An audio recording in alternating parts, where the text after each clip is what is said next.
Welcome back, everybody. Monday, December 5th. This is John Aravosis with the Aravosis Report, my daily update on Ukraine and the war there. Waiting for folks to filter in.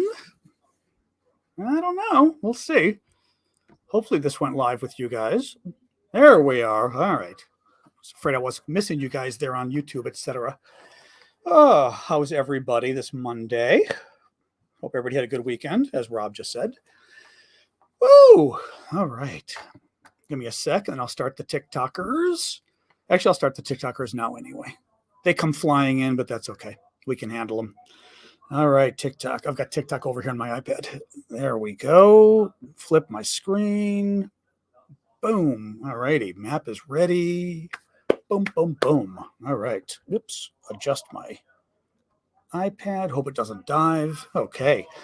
Hello, JJ and others. Manuel, others on YouTube.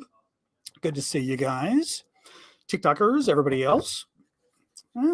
So we've got another decently busy news day here. So I will dive into that shortly. Let's see if my light's on full enough. Hey, guys. Hello, TikTokers. Hello, everybody else. Hello, Norway. Otan. Do your kind of introductions if you guys would. It's always nice to just tell people where you're from. Did you see Sasha's comment? I'm not sure what you mean. I guess not. You mean Sasha, my dog, or Sasha, the Ukrainian who has great TikToks? Tell you something good. I do have something good today. We're going to start talking about a Ukrainian strike deep inside Russia, which is kind of wild. So, Germany, Canada, exactly. Just so folks know, we sort of start with people introducing where you're from, which I think is kind of fun. Just to say where you're from, it's just interesting to see sort of the mix of everybody. And there's always a few Ukrainians who pop in and everything else, which is kind of neat to see. Thank you, Elle, for the December little thing, and Nat for that. And thank you, Ginger. Hammond, that's right, Hammond, Indiana. All right, guys, I'm going to start while people are piling in here. I am John Aravosis. This is the Aravosis Report. This is my daily show coming to you live normally from Washington, D.C., but from Chicago right now for the next month, visiting Ma out here. And the way the show works, I spent about half the time giving you the latest news from Ukraine, the news I think is important, why I think the story matters, and then we do question and answer for the second half. On TikTok, you can submit your questions via the Q&A link in my profile. On YouTube and everywhere else, use the link at the bottom. And remember, I am doing this for free. This is independent media. I've been trying to do this full-time since the war. I have been doing it full-time since the war, in fact, began in February. So if you can support me with the gifts on TikTok and the gifts on YouTube with the Super Chat, I would appreciate it. All right, let's get rolling, guys. So the big story today, which is really interesting, it appears that Ukraine launched a strike deep inside Russia against two Russian military bases, air bases, and caused some real damage. And the Russians, I think, are legitimately freaking out. We're going to talk a little bit about this for a while. Thank you, Carlos. A little bit about this because I think it's really interesting. So basically, I've got this from the New York Times, but it's all over the news. You'll see it all over the place. Earlier today, there were reports of explosions at two Russian air bases. And what people were sort of wondering what was going on is these are air bases that were like, I'm trying to think if they were 300 miles inside Russia. So you're talking 500 kilometers or so. I mean, deep inside Russia, almost as far as Moscow. And Moscow, I think, is 500 miles or so, 450. So way deeper. So I've got you may be able to hear my family in the background. I've got my nephew over with his girlfriend, and they're all cackling in the kitchen. So adding some background to this whole thing. So the explosions at two Russian air bases deep into Russia, several hundred miles into Russia, deeper than any known Russian missile can go, right? So the initial thought people were having was, okay, is this, as Andrew is saying, cigarettes? I mean, the Russians before were claiming cigarettes, but two different air bases getting blown up is suspicious, right? But then people were saying the Ukrainians don't have anything that can go this far.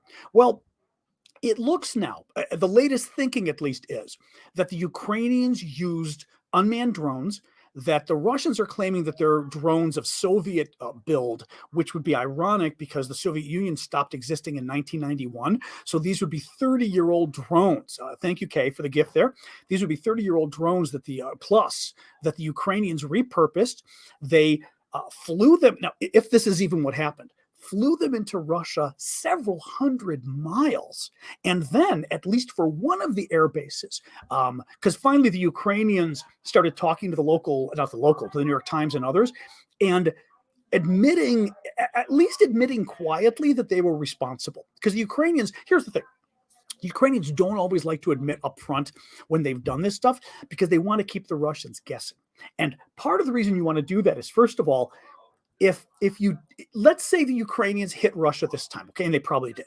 You don't admit it. Thank you, Louis, for the duck, the Aflac. You don't always admit it because you want the Russians to start suspecting every time something blows up.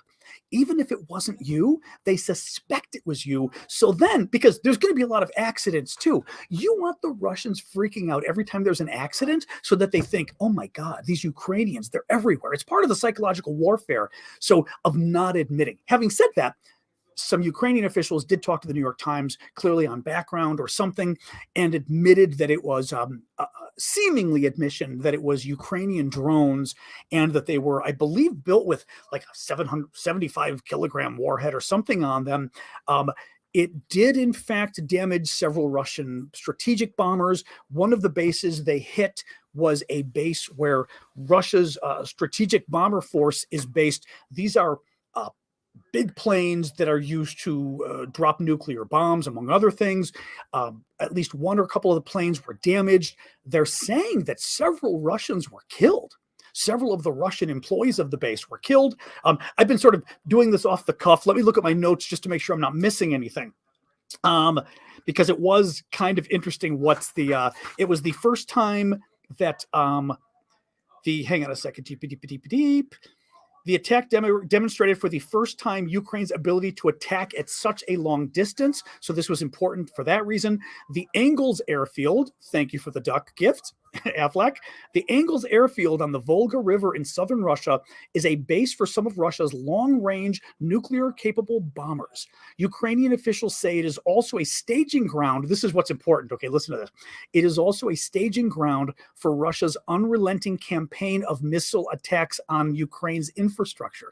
In other words, the Ukrainians picked this in part because it is one of the bases being used for planes that take off and then are shooting cruise missiles and other missiles at Ukraine to hit the electricity, to hit the water, right?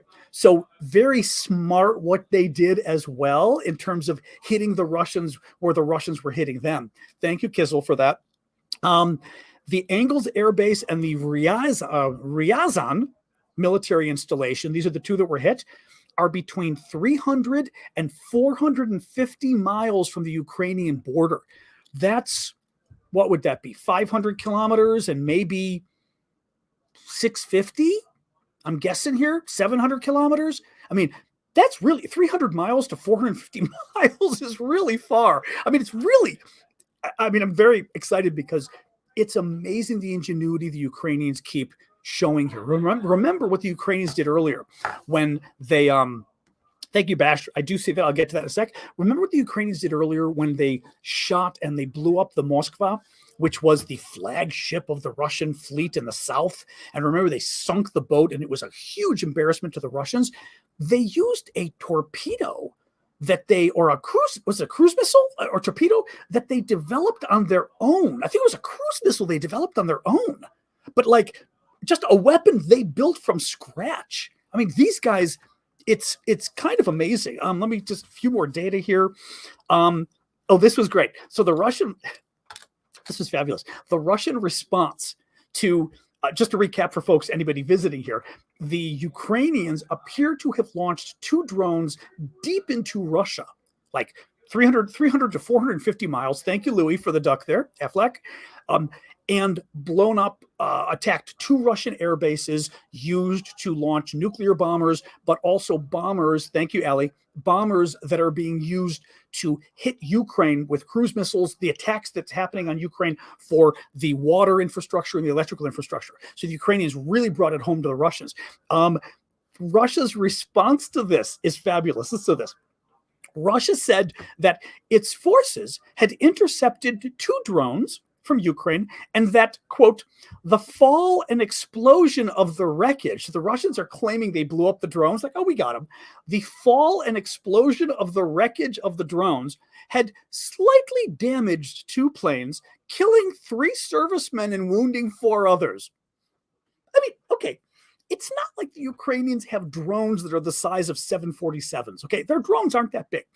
How do you successfully blow a drone out of the sky? The drone then damages 2 airplanes, right? I mean, 2 airplanes, killing 3 servicemen and wounding 4 others? How does that happen we blew it out of the sky and there was a little damage? I mean, right? This doesn't make sense. Obviously, the Russians are lying. Russia continues. Oh, okay. So we'll move on from that. But that story blew my mind. I thought it was just fabulous. Russia continues to attack the electrical and water infrastructure in Ukraine. For example, the southern Ukrainian city of Odessa is right now without electricity and water. Thank you, Hoag, for the December image there. The Ukrainians are saying, this is interesting. The Ukrainians are saying that over 60 of the, thank you, Wanda. We've got our first whale of the day. Thank you, wave. Thank you for that, Wanda. The Ukrainians are saying that 60 of the 70 cruise missiles the Russians shot at them today were blown up by Ukrainian air defenses, which is huge if true. Thank you, Hector. Oh, that's cute, Hector. You're keeping it ethnic. Thank you for that. I'm saying Hector. Really interesting if true. Now, one interesting thing that I think, actually, here's where I try to give some value added for you guys. One thing that I think will be interesting to see as time goes on. If the Ukrainians are in fact intercepting 60 out of the 70 Russian cruise missiles or missiles that were sent today, the ongoing question becomes, and thank you, Dan, for the hearts there. The ongoing question will become, who's going to run out first? Are the Russians going to run out of cruise missiles and other missiles before the Ukrainians run out of anti-aircraft missiles? Or will the Ukrainians run out of interceptors first, right? And this is also why we had heard that the Russians were apparently sending dummy warheads in, like just missiles that had no warheads at all, because they were trying to force the Ukrainians to use up all of their air defenses so then the Russians could shoot missiles with impunity. But it's a really interesting question of who's going to last longer, Ukrainian air defense missiles? Because again, you run out eventually, right? It's not like we're talking about laser weapons or something that are infinite. The Ukrainians have actual missiles they shoot in the sky and the missiles intercept the other missiles. So it's a really interesting question of whose missiles are going to run out first, the Russians or the Ukrainians. Let me do a quick reset where I sort of tell you guys who I am and what we're doing, because I see we got a lot more TikTok folks now on board. I am John Aravosis. This is the Aravosis Report. This is my daily show, Monday to Friday, 6 p.m. Eastern, where we talk about the latest from Ukraine. And then I give you guys a question and answer period for the second half of the show where you can ask questions of me or just give your opinions on the stories we're talking about.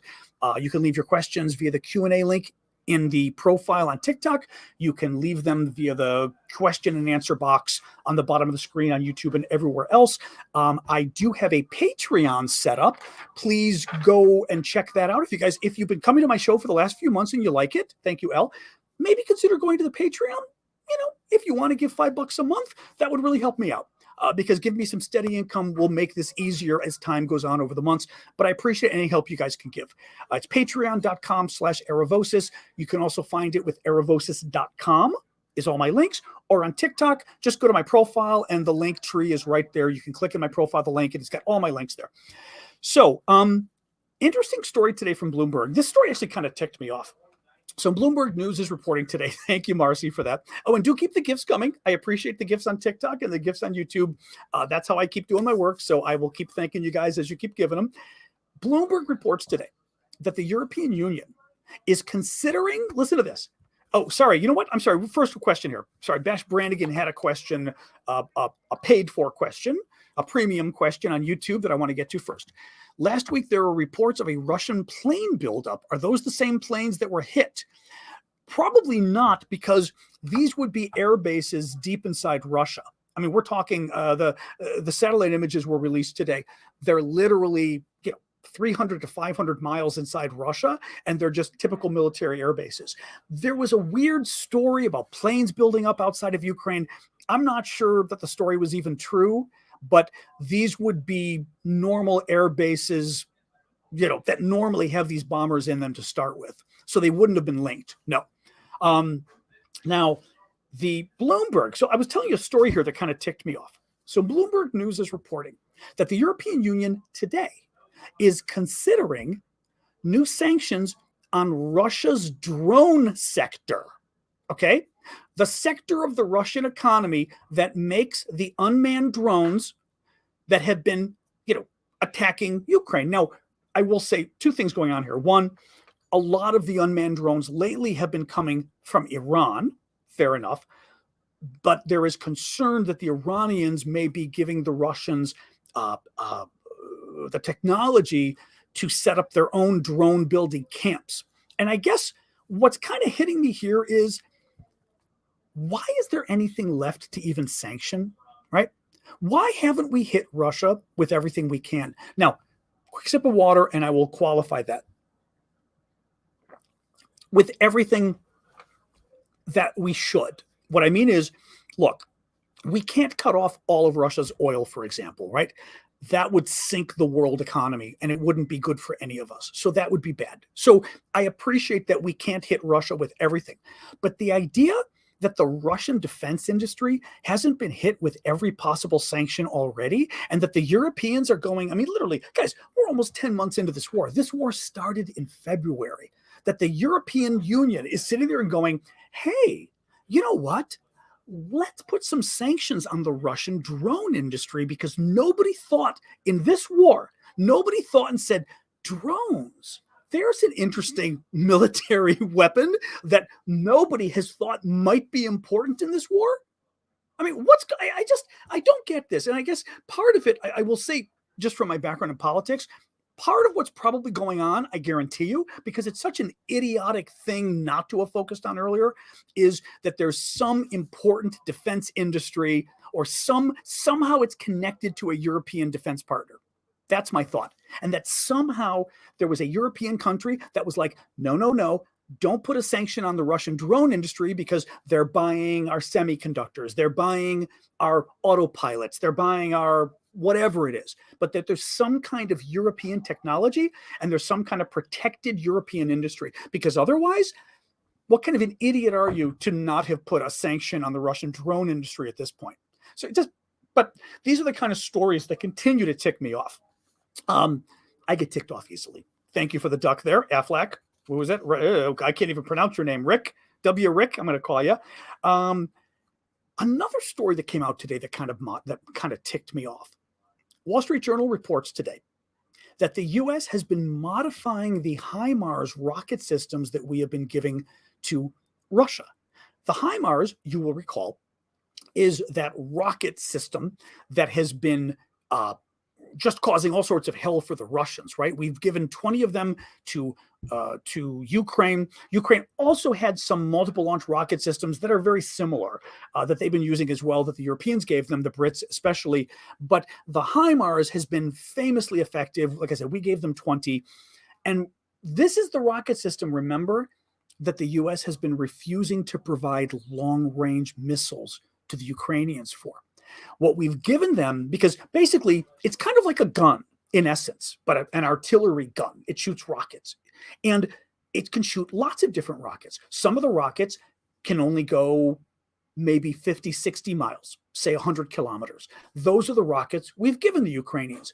But some of the rockets that it can take, that we've got, can go 200 miles or 300 kilometers. We've refused to give the Ukrainians anything that can shoot that far. Now, the reasoning was, which I think is BS. The reasoning was, oh, we don't want to make Russia angry. That would be escalation because we'd be giving Ukraine a better weapon. Now, why can't we give Ukraine a better weapon? I don't know. I mean, seriously, we've talked on this show a lot about my analysis of the Russians and this whole nuclear war BS and how the Russians don't want nuclear war any more than we do, because if a nuclear war starts, we all die, but literally we all die. And that means the Russians know it too. So just as much as we sit there and go, oh, we can't afford nuclear war with the Russians, they won't say it publicly because they're not stupid like we are. The Russians internally are going, we can't afford nuclear war with the West because we'd lose. They would lose too. But in any case, so the HIMARS, what the Biden administration has been doing, they have been basically jerry-rigging the HIMARS we've been giving the Ukrainians so the Ukrainians can't use longer missiles in them, even if the Ukrainians got those missiles from another source. And again, it just kind of ticks me off because the Ukrainians weren't going to do it anyway. And actually, it worries me too, because does this now mean that if we decide to give the Ukrainian the longer term missiles, that they can't use them anyway because somehow we screwed up the HIMARS we gave them? You know, it's just one more sign of, for some reason, we pull punches in this war and the Russians don't. And at some point, I think we've got to realize that if we don't help the Ukrainians, but I mean, really help the Ukrainians win this, either they're going to lose or this war is going to go on forever. And you just, you don't win a war by tying a hand behind your back. And that's what's pissing me off with this. I mean, you can. Kira is saying it's ridiculous. I wonder if there is anything we can do as Americans to voice our opinion. I used to like Biden, but this infuriates me too. You express your opinion. I mean, contact your members of Congress, or I do it by doing my show here and telling you guys. But I mean, I will say this. I mean, Brendy's saying very disappointed in the U.S. This is why I say I give Biden a B+, maybe a B++ in terms of what he's done. Biden has done an amazing job pulling together. Biden has done an amazing job pulling together this international coalition. Okay. Amazing job. Let's face it. We have done more than anybody imagined. I mean, we collectively, all the Western countries, I say West, Japan and Asia as well, done more collectively than anybody imagined, right? Nobody thought we would get any kind of sanctions on Russia like we have. No one thought we would get the banking sanctions. No one thought, we've had some pretty good energy sanctions too. No one expected any of that, right? So Biden gets major credit for that. We've also have the fact that look how far into the war we've gone. We've gone 10 months and the whole coalition's holding together.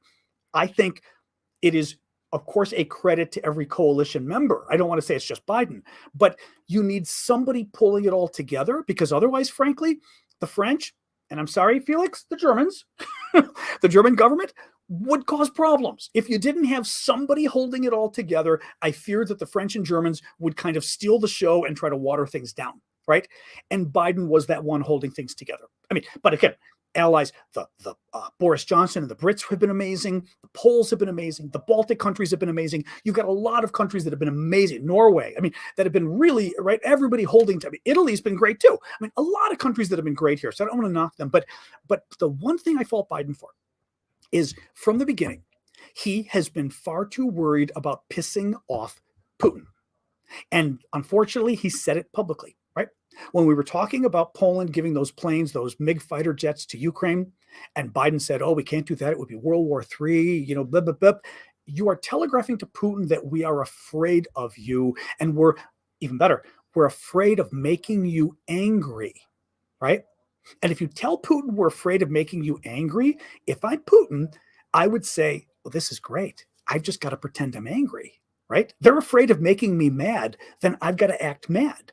They're afraid of escalating, right? That's always the phrase we use, escalating, meaning Putin thinks we've upped the ante too far. Well, in that case, I'm Putin. Everything I say has to be that you're upping the ante too far. Because if I start acting that way, you will be afraid to give Ukraine more weapons. You'll be afraid to give Ukraine better weapons, longer range weapons. And you'll be afraid to continue offering the weapons too long into the future. I mean, in terms of temporally, right? You'll be afraid, how long does this war go on? Thank you, Bonnie, for that. Because what if Putin, at some point, Putin may lose it over the escalation, right? So it's, anyway, I'm going to continue with the news here, but it ticks me off because we've got to stop. We, of course, should worry about Russia. We should, of course, worry about what Russia's going to do in response to what we do. But I think we worry so much about it and we do it so publicly that we are literally telling Putin what his strategy should be. And it should be to publicly psych us out, to convince us he's crazy, he's going to go nuts. And then we go, oh, you know what? We better jerry rig those HIMARS because we don't want to make Putin angry. Interesting little issue with the weather tonight. John Hoover was telling me about the weather in Ukraine lately, and I did a little Googling to pull up some more stuff. So listen to this. The temperature tonight in Ukraine, in Odessa, in the south, it's going to be -4°C or 25 Fahrenheit. In Bakhmut, I will pull out the famous map. Bakhmut, which is, so Odessa down here by the water, so it's going to be a little warmer. Bakhmut is all the way over here. Bakhmut's the big, the really big, there's been two areas of huge fighting in Ukraine the last couple of weeks, the last month or so, over here in Bakhmut and over here in Kherson, okay? We're talking about the one over here. The Russians have had some progress here in Bakhmut, but it's been really not enough progress. What I mean by that is all the experts are saying it's been idiotic that the Russians have been even fighting. Oh, thank you, Dadike. That's a nice one. We don't get that one too often. That's a very nice one. Thank you for that. The Russians have been oops, sorry. I was just thinking as I'm talking to you about what am I doing here? Okay. Oh, Bakhmut. Yeah, Bakhmut. So the temperature, listen to this, and I'll tell you why I'm talking about this. The temperature in Bakhmut. Tonight, it is going to be -8°C. Actually, it is right now in Bakhmut, which is major fighting between the Russians and the Ukrainians, eastern Ukraine. -8°C, which is 17 degrees Fahrenheit. Okay. But listen to this. But the wind chill, because there's a significant wind going on. Yeah, my hair. The wind chill is, let me stop a second. Because those of you who aren't from cold climates, I'm always amazed, like we would get foreign students coming here, or not even foreign students, people from the South who aren't familiar with the North, and you explain wind chill, and they go, wind chill? What do you mean wind chill? When the weather gets freezing or below freezing, especially, and you get a good wind, even 10, 20 miles an hour, which would be, I don't know, 15, 30 kilometers an hour, the temperature to your skin is much colder, the actual temperature effect on your skin. So in this case, the temperature in Bakhmut tonight, Ukraine, where the fighting is going on, is -8°C or 17 degrees Fahrenheit. But the wind chill, the actual temperature on your skin because of the wind, is -15°C or 4 degrees Fahrenheit. Now, think of that. I will tell you, 4 degrees Fahrenheit, it's -15°C, actually, but 4 degrees Fahrenheit is horrific. I know what that's like because I grew up with that in Chicago. That is horrible. I mean, you feel it even with like a mask on, you feel it around your eyes. You feel the first thing to get cold are your fingers and toes. And the thing is, when your fingers and toes get cold in that kind of weather, they don't warm up. You've got to go inside for literally a couple hours before your toes start to feel better. Well, the Russians, and this is what gets really interesting as far as the war here, the Russians have got horrible winter supplies. The Ukrainians have got excellent winter supplies. The Ukrainians have gotten a ton of winter clothing, winter jackets, NATO gear. We were talking just in the last couple of weeks, I think it was from Norway and Canada both. They got a lot of cold weather gear, warm stockings, right? The Russians were complaining the Russian troops didn't even get winter boots. Now, mind you, it's not just cold, there's snow on the ground. You can't go out in snow with shoes because your shoes will get wet. It's a disaster. The Russians don't have winter boots. They don't have winter socks, winter stockings, right? They don't have winter jackets. I mean, these guys are going to die. And I had talked about this the other day. I was explaining to you guys that, again, it's a video I can't show you because potentially it is Russian troops dying, and both TikTok and YouTube would get very upset if I showed you a video of Russian men dying. But when you are looking into this issue in general, you will occasionally see a video now that it's winter of, there's some pretty gruesome videos, but they show Ukrainian drones flying over Russian troops, and the Russian troops are in foxholes, right? They dig the ground and they get inside to keep each other warm and to keep to sleep overnight. And you'll see the drone looking at the 4, 5, even 11. One of them I saw was 11 troops, and they drop a grenade because the drones, the Ukrainians have, again, innovative Ukrainians have fixed the drones so they drop grenades. So they drop a grenade. And this video I saw last week, the grenade goes off. No one moves except one Russian soldier. Thank you, Nancy. One Russian soldier moves, and he crawls to the other side of the foxhole, the dugout. Nobody else moves. Nobody else moves. Now, some people thought, oh, that's because they died. It wasn't because they died. It wasn't because they were injured. Thank you, Louis. It's because basically, bingo. Somebody on TikTok just called it hypothermia. These Russians are so cold that their body temperature is decreasing and they're no longer able to move or even wake up, which is really horrible. I mean, it's a horrible thing. I mean, literally, a grenade's going off and you're not even moving because you're asleep or you're dead. We don't know. We don't know what's going to actually happen here. And actually, this is a perfect lead into the next topic. But there is a lot of concern. I don't want to say concern because we hope Ukraine wins, but a lot of thinking going on as to how many Russians are actually going to die. Thank you, Bonnie. That's a new one. I appreciate that. Thank you for that. I've never seen that one before. It's like a astronaut on a treadmill or something. Thank you. Let me read you this. This is from the U.S. Director of National Intelligence, which is a big spy director. Okay, Biden's head of spies in the White House, pretty much head of the spy agencies. Listen to what she said today at a forum in California. We are seeing a kind of reduced tempo already of the conflict. She's talking about how winter is going to affect the Ukrainians and the Russians fighting. And she's saying fighting has decreased on both sides, decreased in tempo, and we expect that's likely to be what we see in the coming months because it's winter. She said there was a question, though, over what a new post-winter counteroffensive would look like for the Russians. So she's saying now she's talking about after the winter, what will a new offensive look like for the Russians, right? A new counterattack. Listen to this. We actually have a fair amount of skepticism. She means we, meaning the intelligence community in America. A fair amount of skepticism as to whether or not the Russians will be, in fact, prepared to do that, meaning to have a counteroffensive after winter. Thank you, Malto. I think more optimistically for the Ukrainians in that time frame. So what she's saying is, thank you, John, for that. She is more optimistic that come spring, the Ukrainians will mount a new counteroffensive for the warmer temperatures. She is more skeptical in the U.S. intelligence community. This is one of those things you got to read between the lines because this is how they speak. The U.S. intelligence community has a fair amount of skepticism as to whether or not the Russians will be able to mount a new counteroffensive when the weather warms up. And she's talking about, I think, partially, now she's not explaining why. She's talking about partially they're going to lose a lot of their troops to the cold and what kind of weapons they're going to have to even mount a new offensive. But they're good news. I mean, this is the kind of stuff I enjoy looking at because it's like reading between the tea leaves. I don't want to go too much longer because I knew I was spending a lot of time on the first part.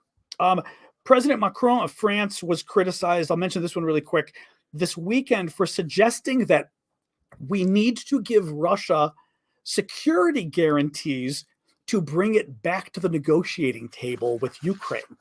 And a lot of people jumped up and were like, listen to this actually from him. How to give, let me look here. Mr. Macron said that Europe needs to prepare its future security architecture and also think, quote, how to give guarantees to Russia the day it returns to the negotiating table.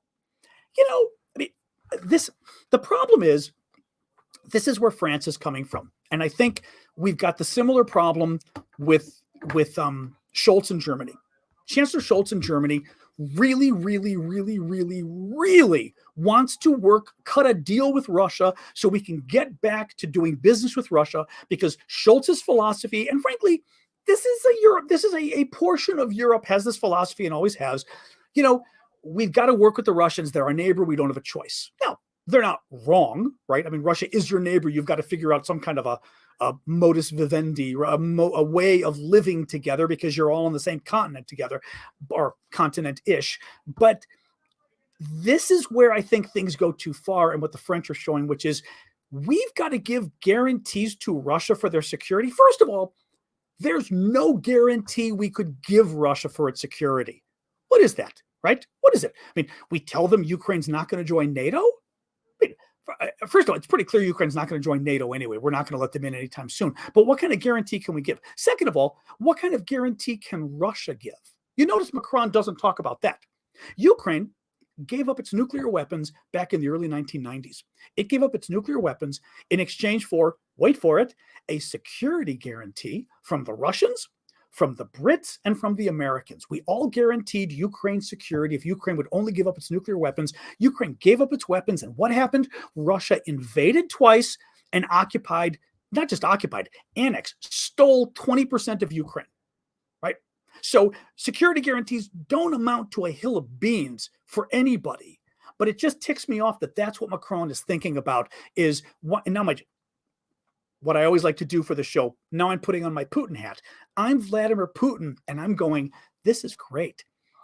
The Europeans are literally sitting there trying to figure out what concession they can make to bring me to the negotiating table. This is amazing, right? They're not talking and going, the Europeans aren't saying, what kind of concession does Putin have to make for the West to stop funding Ukraine, for Ukraine to call off the war? No. The discussion is, we've got to figure out what we can give Vladimir Putin. You know what it makes? It makes you sound desperate. It makes you sound like your number one priority is ending the war no matter what, not ending the war in a good way, not ending the war by winning. And again, at some point, the war has to end. At some point, hopefully, there's a good negotiation. But you don't sit there and the first thing you say is, gosh, let's figure out what we can give Vladimir Putin. We just empower the man so much.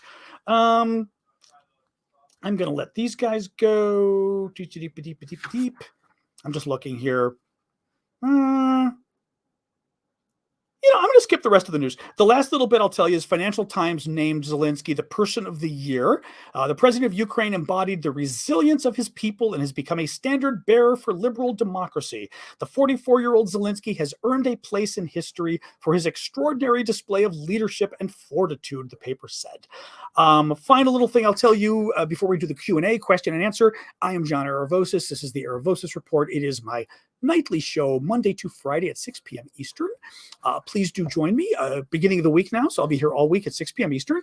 The first half of the show is always me filling you in on the latest Ukraine news. Second half is you guys posing questions or giving me your opinion on the news. You can submit questions via the Q&A link in TikTok. Do that right now. It's in my profile. It says Q&A, or you guys with your questions at the bottom of the screen.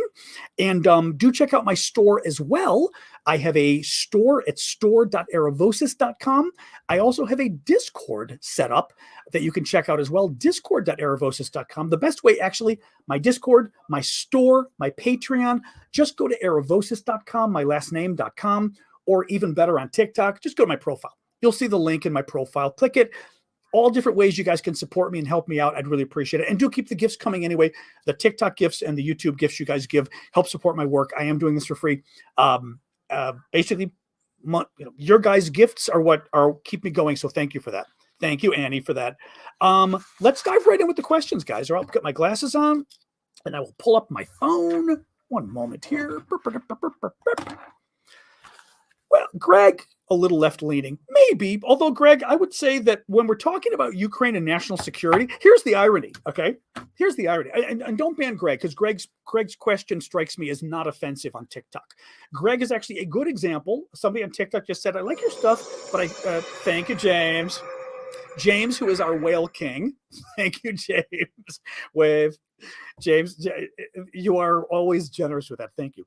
No, but Greg had mentioned a TikTok. And again, I will say this is an example of how I wish people would communicate. Because Greg said, look, I like your news. Sometimes I feel like you're a little left leaning. That was polite. Okay. That's the way people should talk to each other. It's not aggressive, it's polite. I will say this. I think, especially when I'm talking about national security, the irony is I probably lean a little right when it comes to national security because it's ironic that in today's day and age, the idea of being more supportive of war, the idea of being more, I'm trying to find the correct word to use here. I don't want to say anti-Russian. Believing that one has to stand up to Russia more vigorously is considered a lefty idea because historically that would not be a lefty idea at all. So anyway, I just find that kind of funny. It's hawkish. It is hawkish, but I find it funny because from a national, I was going to say that's exactly right. Nasty is saying from a national security coverage, I'm a bit right of center. I think that's exactly right. Because I am somebody who absolutely believes we, America, but we collectively, the world, should use its military under certain circumstances. I mean, that I am not opposed to using it. I mean, it's very complicated because under what circumstances, I also don't believe that we should just use it just because.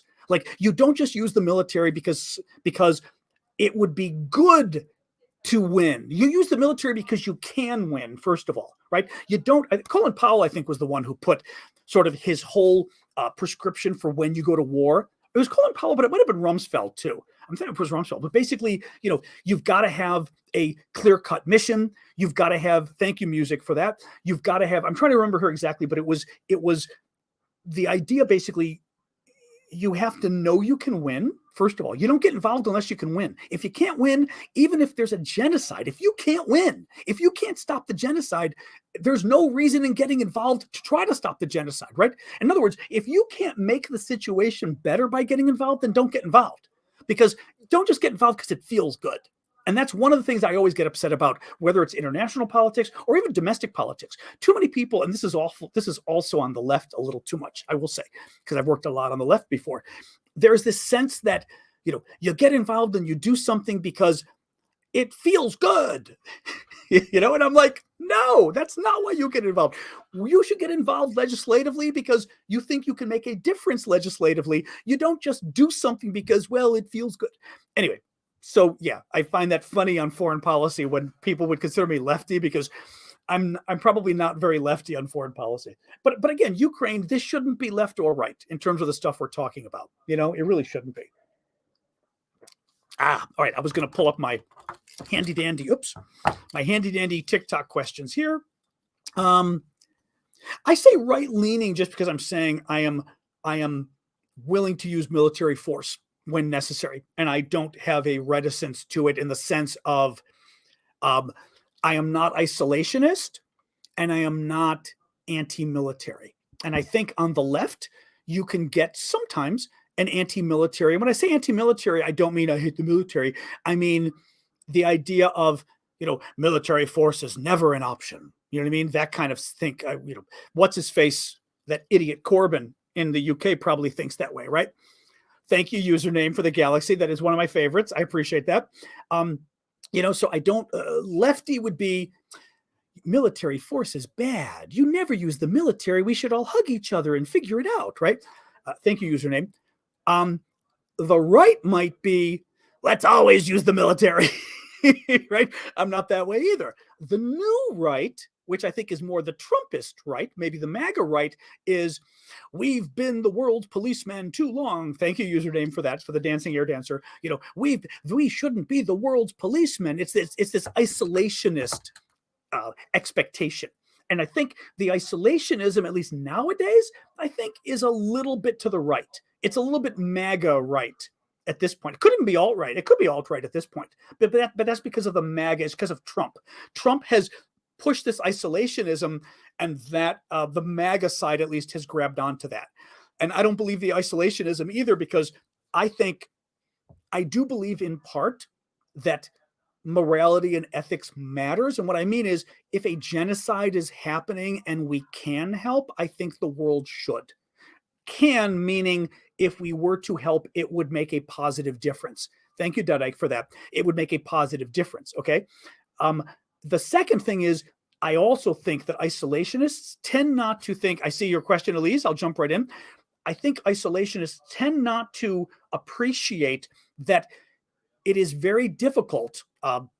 Thank you, W. Reich, for that. Oh, that's a cool one. I don't know that I've seen that one. That's a cool one. Thank you. The Star Adventures. I think isolationists don't appreciate enough of how our world is interconnected, and this whole thing like Russia and Ukraine, and the idea that a war in Europe, genocide in Europe, and a reinvigorated Russia that harkens back to the Soviet Union. What I'm seeing with Russia reminds me of the Soviet Union. I'm old enough to have lived through several decades of the Soviet Union, right? That can be dangerous for the world, but it also can be dangerous for America. That it is, and again, this may be a little more right-wing. I didn't mean to get into the whole right-wing, left-wing thing, but appreciating that it is very difficult to be an island in the world today, and to think that whatever happens across the sea isn't going to come back and get you eventually. That's my take. One sec here. We did have a little question from, or at least a point from Elise. Thank you for the garland there, Louis. The right in the U.S. is split, with some normal conservatives and some fans of authoritarianism and cruelty. Yeah, future support. Actually, I would say you've got some normal conservatives, you've got some fans of authoritarianism and cruelty, but you've also got some that are just, we don't want to get involved at all. Now, I will say this, actually, I will say this. I think Trump is not the guy you want to be hanging your hat on for any of this. Trump pushes isolationism, but he really isn't, because Trump is happy to get involved on Russia's side, right? He wants to be involved with Russia. He wants Putin to be his friend. He wants Erdogan. He wants the authoritarians to be his friend. So he's happy to get involved with them, Erdogan in Turkey, North Korea, even China. So I don't know that we've got, I don't know that we've got very powerful voices on the right now that are truly isolationist. I think they just like different countries. And it may be more, they want business deals or whatever they want. Future support for Ukraine will be a good indicator of who's who. I think so. I mean, the question with Ukraine is going to be what happens now, with Trump running. And if Trump doesn't get the nomination, this will be interesting. Thank you, Al, for the origami. If Trump doesn't get the Republican nomination, or at least if some other voices are able to challenge Trump, will Trump have set up things enough that the Republican Party feels it has no choice but to be anti-Ukraine, pro-Russia, or certainly more critical of aid to Ukraine? Or will the criticism of aid to Ukraine evaporate if support for Trump evaporates? That's going to be interesting.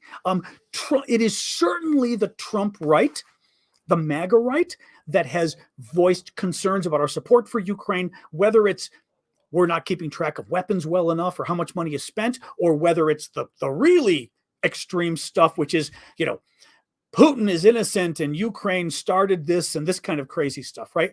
I think all of that really goes back to Trump in terms of the loud voice on it. Thank you, Addie. And I'd be curious if Trump's prospects go down in the polls and other even Ron DeSantis is still just as conservative as Trump. But if DeSantis goes up more, will he have a much more measured approach on Ukraine? He could.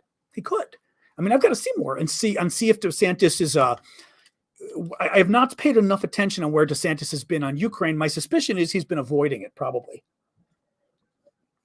because DeSantis is a little more of a fan of focusing on domestic issues and things like that. Sorry, I was seeing somebody else here. Beep, beep, beep, beep, beep, beep, beep, beep. Let me see. Well, that's the thing. John Hoover's saying the same thing. You can't be an island. The world is too interconnected. I really think so. Let me see here. Ben is saying, do you think Russia's response to Ukraine potentially attacking deep inside Russia is a sign for us to give Ukraine long-range weapons because we're calling the Russians bluff on their threats? I mean, so what Ben is talking about, the first story I talked about today, which is really an interesting story today to keep an eye on.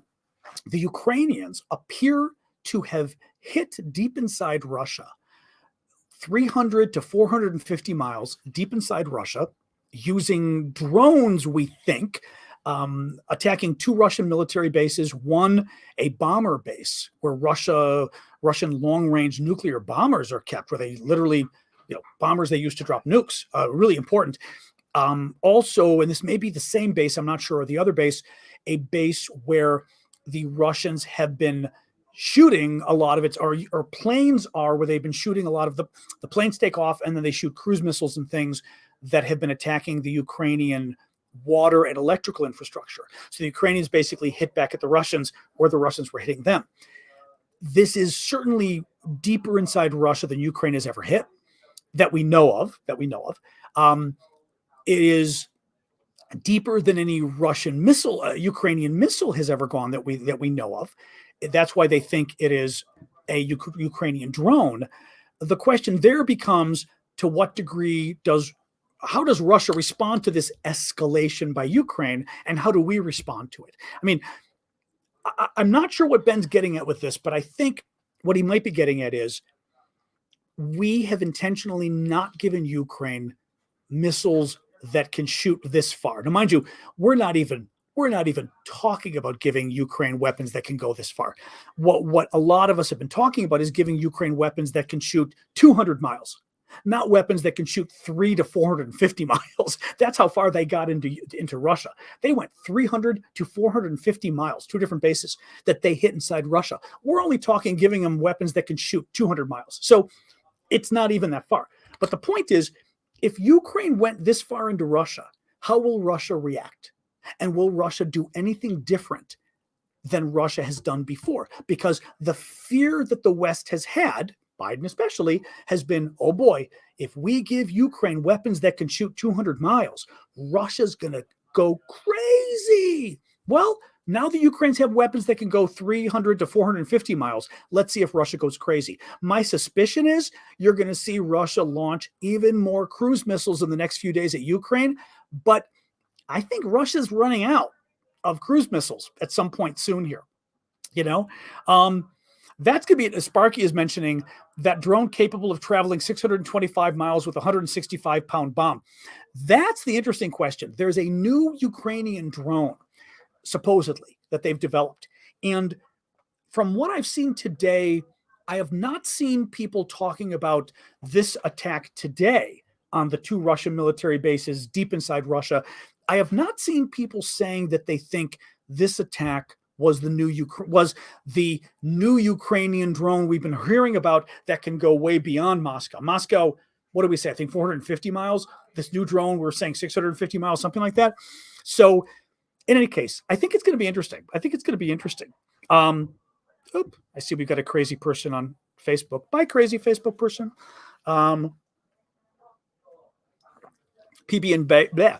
PB&J. If Ukrainian drone can do damage at a Russian airbase, can't they do the same damage to the Black Sea Fleet, or is it too far away? Oh, they can. No, they can. Tested a new drone that goes 1,000 kilometers. They can. The question becomes, well, a couple things. One, depends what kind of air defense the Russians have, right? I mean, one assumes the Russians have pretty good air defense around Sevastopol, which is the main Russian military naval base, I should say, here in southern Crimea, Ukrainian territory that the Russians invaded and stole in 2014. So it may be, if you're Ukrainian and Ukrainian territory is up here, you're firing a drone that's going down here, you're crossing a lot of heavily Russian occupied territory, right? So there's a chance of the Russian military, the air defenses, whatever, seeing you all the way down here. If you're up here and you're firing here, there's potentially less of a chance of the Russians seeing you because you're going over a lot of sort of empty space inside Russia. I don't know, but I wonder, you'd have to have somebody who really knows kind of the Russian air defenses to say, is it just as easy to fire a drone deep inside Russia, like to the northeast? Thank you, Lauren, for that. As it is to maybe fire one south to go into Crimea. What we do know, for example, the Ukrainians have been using unmanned boat drones, basically. Thank you, Don, for that. Unmanned boat drones, like naval drones, to attack the weapons, the boats down there. We know they used this sort of cruise missile torpedo thing that they developed. I think it was called the Neptune. Cruise missile was the cruise missile. I keep forgetting, but it was called the Neptune that the Ukrainians developed to take out the Moskva. We know we believe the Ukrainians did use some drones to attack at least the Russian air bases in Crimea. So yeah, I think the Neptune. Yep. So it depends it's going to depend on the air defenses themselves. For the other thing too, we don't know, by the way, we don't know with this attack today how effective it was. I mean, if it killed some Russian troops, that's still pretty amazing. And it still has to be giving the Russians pause. I mean, the fact that the Russians now have to worry up to 450 miles inside Russia means they're now worrying a lot bigger area than they were worried about before, right? That's good psychologically. But did it make a difference? You know what I mean? Did it make a difference? I don't know. I mean, I'm saying, like, I don't know whether maybe they did get lucky and were able to hit the plane and everything else today. But I'd be curious. Thank you, Flower Lady. That's one of my faves. You know that. The seafloor. We're going to need to see. I'll be curious to see at least an analysis in the next couple of days of maybe some Western. Oh, Kira, did I miss something? Of maybe. Oh, I see, Kira. I actually have it and I forgot to pull it up. An analysis in the next few days of Western intelligence and Western defense analysts talking about how significant or not significant this attack was on the Russian air bases, other than pissing the Russians off, I mean, but whether it truly shows a new ability by the Ukrainians or whether it's kind of a gnat. The Ukrainians can go 300 miles, but it's not enough of a payload. It's not enough of a bomb to make much of a difference. Right. That's the question that is in my mind that I want to see, basically.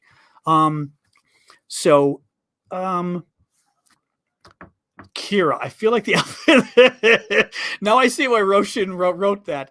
The only thing is, Kira, I don't think it's relevant for what we're talking about right now. I mean, Kira was asking about Trump's comments the other day about terminating the Constitution. And the thing is, we could talk about it, but I don't think it's relevant to the Russia. I don't think it's relevant to Ukraine, I guess is my point. You know what I mean? Trump, you guys can Google it, but Trump had made a comment on his Truth Social, which is his own little social media platform, but talking about how, again, the election was stolen and this kind of, election conspiracy stuff that's not true, and talked about how, we may have to suspend the rules, including suspending the Constitution to have a new election and this kind of crazy stuff. And of course, most Republicans didn't want to talk about it. Elon Musk, interestingly, weighed in and criticized Trump on this, which was surprising because Musk has been really trying to curry favor with the sort of the MAGA crowd lately. So I thought that was kind of interesting. Rob Wall, a submarine on the surface off or of Sevastopol was seen in the morning. Had a boxy conning tower. Any idea on what that might be? No. Looks like an older diesel sub, maybe recharging. I don't know. Now, one of the issues that's interesting is in Sevastopol, southern Ukraine, Russian naval port, submarines are very hard to hit unless they're sitting in port. Because if they're sitting in port and they're on the water, they're not just on the top of the water where they can be seen, but if they're docked, like any boat, if they're docked, they're sitting in place. Other than moving with the water a little, they're sitting in place, which makes them much easier to hit. So that's a whole other, I was going to mention that earlier, that's a whole other issue in terms of the Ukrainians potentially hitting Russian stuff. But Yeah, I did not hear about any new sub or, as you said, a very old sub, right? All right, guys. I will do a quick recap and then I'm going to call it quits, guys. It has already been an hour. I do the show for about an hour, and I've also got relatives here today. So we're doing dinner and then we are making Christmas cookies, which we were going to do. I don't know if it was Friday or what, and we kept putting it off. So we are making our Christmas cookies today, our tradition going back to the 1960s. So let me do the quick recap, and then I will bid you good night. I will be back tomorrow at 6 p.m. Eastern Time, U.S., so please join me then on TikTok, on YouTube, everywhere else. And thank you for your support. As I said, you can check erevosis.com, which is the link of all of my links on Linktree. You can find that link also just in my profile on TikTok. Just look for my profile link, and you will find, click it, my Discord community, which we're having some really cool auctions, by the way, for cool Ukrainian military stuff that I've been able to get from Ukraine. Very cool. You will find my Patreon link where you guys, if you've been listening to my show for a while and you like it, continue supporting it. As the old saying goes, thank you, Paula. $5 a month is a Starbucks. $5 a month is a Frappuccino, if you can help. My store, I've got a lot of Ukrainian themed goods in the stores that are very cool. And that's where it helps me. Or my Venmo, my Cash App, my PayPal. Lots of different ways you guys can help. So I appreciate that. All right, let me do the quick recap. What we like to do at the end of the show is just to go through the news and give you guys boom, boom, boom, the stories we covered. I'll mention I am emailing this. Signomi. Bye-bye. Adios. The Greeks, it's funny. Some of the Greeks and the Serbs get upset because some of the Greeks don't want you don't like you being in favor of Ukraine, because the Greeks, some of them have got this sort of obeisance to the Russians. And frankly, a lot of it goes back to the Soviet times, which is unfortunate. And the Serbians, the same thing. It goes back to the old Soviet mentality, where the Serbs are just like Russia. And the Serbs aren't happy that we intervened and stopped them from committing genocide back in 1999. Oops, but we should have intervened, and we did, which was a good thing. So anyway, let me give you the stories we covered, and then I'm going to go. New York Times, Ukraine executed its most brazen attack into Russian territory today, hitting 300 to 450 miles inside Russia against 2 military bases, possibly using drones. Russia continued its attack against Ukrainian electricity and water, but out of 70 Russian cruise missiles launched against Ukraine today, possibly as many as 60 the Ukrainians say they were able to destroy. Bloomberg says that the European Union is looking at targeting Russia's drone sector in a new package of sanctions. The U.S. has modified the HIMARS rocket system to stop the Ukrainians from using it with longer range missiles. I then talked about the temperatures getting really cold in Ukraine tonight, and how this is the beginning of the really bad winter temperatures in Ukraine, and how this was going to affect the Russians not well, because the Russians are way less prepared for the cold weather than the Ukrainians. Thank you for the gift there, blah, blah. Director of National Intelligence, Avril Hain, U.S. intelligence official, basically one of our top, if not our top, says that it is more clear that Ukraine is going to be launching a counteroffensive once winter ends and spring comes. Less clear how well Russia is going to launch a counteroffensive in the spring. So she thinks, and the intelligence community thinks, Russia's going to have a harder time sort of picking up the fight and starting again in the spring than Ukraine will, which is good news. French President Macron was criticized for suggesting that the West should do more to consider that the West should consider Russia's need for security guarantees if Russia comes back to the negotiating table. There were more creepy mailings today in Europe. Spanish police seized 3 envelopes today, allegedly containing animal eyes, which were addressed to Ukraine's embassy in Madrid, the consulate general in Barcelona, and the consulate in Malaga. Putin signed into law a ban on gay propaganda, except that it's a little weird because it's a law that already existed in Russia, but it looks like Putin wanted a diversion because the war ain't going well, and the polls are showing the Russian population isn't very happy with the war. So this was a way of basically, hate the gays, hate the trans people, was a good way to divert the attention of people in Russia. Per Sky News, the commander of Ukrainian ground forces says that, what am I saying here? Oh yeah, that there's new Russian troops coming to replace the old troops are actually going to be better trained, and that it is going to be an issue for Ukraine. These new Russian troops that are now coming up in the next couple months are going to be better trained, and it will matter. It will help Russia. Russian Telegram channel claimed that mobilized soldiers in Tatarstan in Russia rebelled when their commanders prevented them from taking leave or visiting their relatives. And finally, the Financial Times, thank you, Dan. The Financial Times named Zelensky the person of the year.